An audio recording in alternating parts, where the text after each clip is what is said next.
Ce dont je vais parler aujourd'hui devrait fortement te rassurer sur la nature de Dieu. Si tu es une personne qui attend des choses de la part de Dieu, tu te dis est-ce que Dieu va m'aider, est-ce que Dieu va pourvoyer pour moi et tout ce que tu te dis par rapport à ça, parce que je me dis ces choses-là, je suis en plein milieu d'une période qui a été intensément difficile. J'ai senti que j'étais guidé à ne plus retourner dans le 9 to 5 là-bas dehors.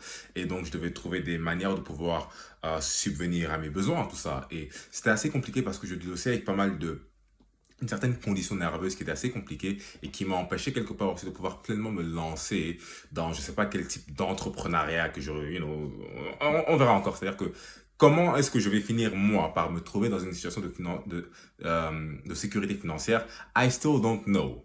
OK?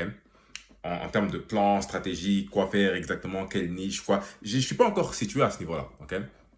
Je vais vraiment devoir prendre le temps de mieux saisir certaines choses. Mais avant d'aller vers ça, il y a une idée que je viens d'avoir qui, quelque part, peut ne serait-ce que t'aider, toi et moi, je pense que ça va vraiment m'aider parce que je viens d'avoir cette idée-là tout de suite il y a quelques secondes, sur le fait de comprendre comment est-ce que Dieu fonctionne par rapport à la notion de la provision.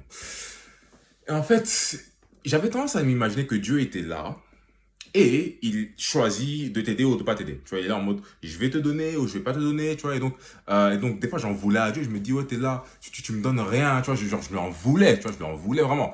Et la réalité, c'est quoi? C'est que Dieu n'est pas une entité qui est capable de te donner de la provision dans le sens où il est là et il veut bien ou il veut pas ou un truc comme ça. Non. Dieu est la provision ou le fait de provisionner, c'est Dieu en fait. C'est-à-dire que c'est ce qu'il est. C'est pas un truc que genre j'ai envie ou j'ai pas envie. C'est sa nature d'être dans l'exécution, de remplir le vide en fait. Il est le créateur de toutes choses. Hein. Donc c'est-à-dire que il y a pas d'espace pour le néant. Donc tout est rempli en fait par Dieu.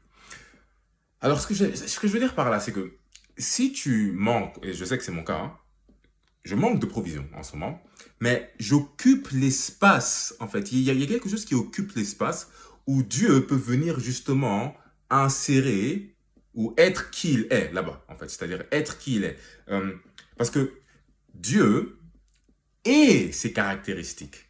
Dieu n'est pas une entité qui a la capacité, euh, comment dire, qui va donner ou qui va faire preuve de provision. C'est pas une entité qui va faire preuve de provision.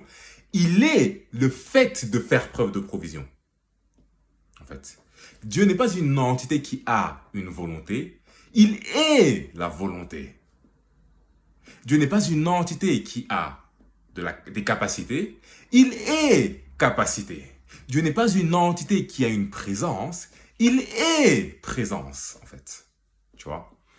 Et pourquoi je dis ça? C'est-à-dire que dans un processus d'ascension, il faut bien comprendre que tu ascensionnes vers l'identité de Dieu. Ok, on est appelé à participer à la nature divine. Participer, ça veut dire prendre part à ou être activement inclus dans.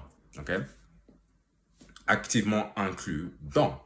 Quand tu participes à un événement, tu es activement inclus dans l'événement, quoi, tu vois.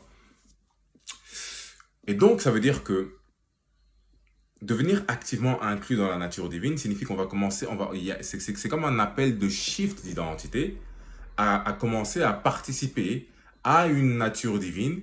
Et dans cette nature divine, il y a une manière dont les choses s'opèrent. Et il y a une dynamique entre le Père et le Fils aussi, tu vois, dans la Trinité. Et donc, le fait donc de pouvoir hériter de, du traitement, en fait, du Fils, tu vois, relationnellement parlant, dans cette sorte d'appel à la communion avec lui. Et alors, bon, j'ai pas été baptisé du Saint-Esprit. Moi, j'analyse le christianisme. Hein. J'ai tendance à dire même que j'essaie d'être chrétien, ok?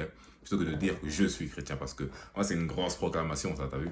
Um, et donc, je sais pas, tu vois, je vis quand même une sorte de, ce que le processus de la théosis, comme les orthodoxes aiment bien le dire, une sorte de déification en quelque sorte. Et donc, je remarque effectivement que Dieu est en train de s'incarner. He is incarnate in me, dans une certaine mesure. Ok? Et donc, cette incarnation de Dieu en moi, il y a des choses à l'intérieur qui sont présentes et qui font office de barrière ou de force résistante en quelque sorte. Et, et c'est ça le clash intérieur. C'est, tu vois, euh, tout ce qui est, toute cette amas, toute cette constituante qui est la conséquence de la nature brisée du monde est présente. Et il y a Dieu qui, qui se presse là.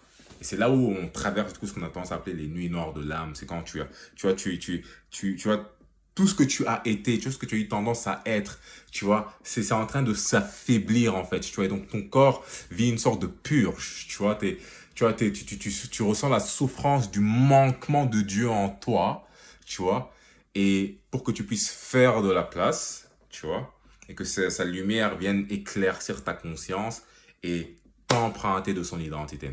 Okay. Et donc, je me dis, en fait, peut-être par rapport à la provision de Dieu, il y a un blocage à l'intérieur, tu vois, il y a quelque chose qui est présent, ça peut être des croyances, des habitudes, des émotions, des addictions, des éléments comme ça qui, comment dire ça, la provision déclencherait l'envie d'aller encore continuellement essayer de se nourrir de ces choses-là, en fait, tu vois.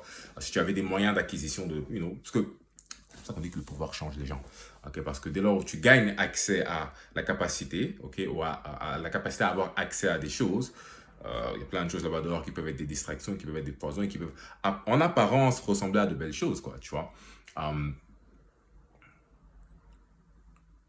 Et c'est de ça qu'on parle quand on parle de la corruption du pouvoir, en fait. Et donc, le caractère adéquat pour que tu puisses recevoir la provision. Après, maintenant, chaque situation est indépendante. Hein. Je ne dis pas que tout le monde a les mêmes besoins, mais voilà, je sais pas. Je crois que Dieu veut quand même qu'on se sente bien, à l'aise, en sécurité, dans une certaine mesure. Et maintenant, je sais pas si, je connais pas je peux pas parler pour tout le monde. Hein. Le monde est complexe. Il y a des spécificités là-bas dehors. Mais la plupart des personnes, effectivement, ont besoin euh, euh, d'un minimum de ressources financières, de sécurité, de capacité à pouvoir se mouvoir. On est dans un monde où l'argent règne assez fortement, hein. C'est-à-dire que c'est une nécessité. C'est pas le genre de choses à laquelle tu peux facilement aller à l'encontre. Tu vois, sauf si tu vas aller vivre, je sais pas, dans un peuple peut-être indigène quelque part, ou vivre dans une jungle ou dans la nature quelque part, avec d'autres circonstances.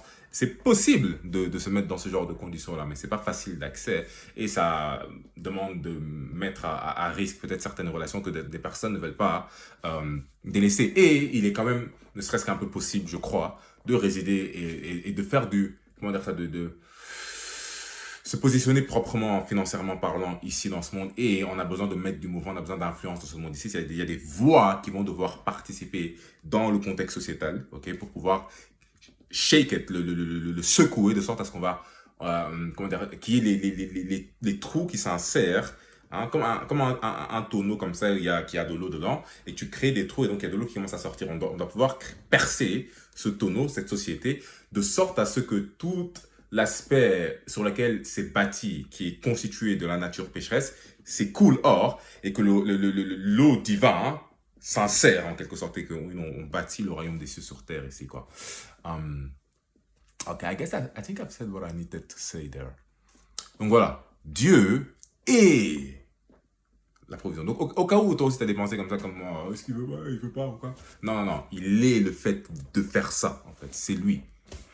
So, what is it in you? Qu'est-ce qui est en toi qui, justement, bloque l'espace? Et moi, j'ai une petite idée de ce que c'est. Voilà, j'espère que ça t'aura aidé.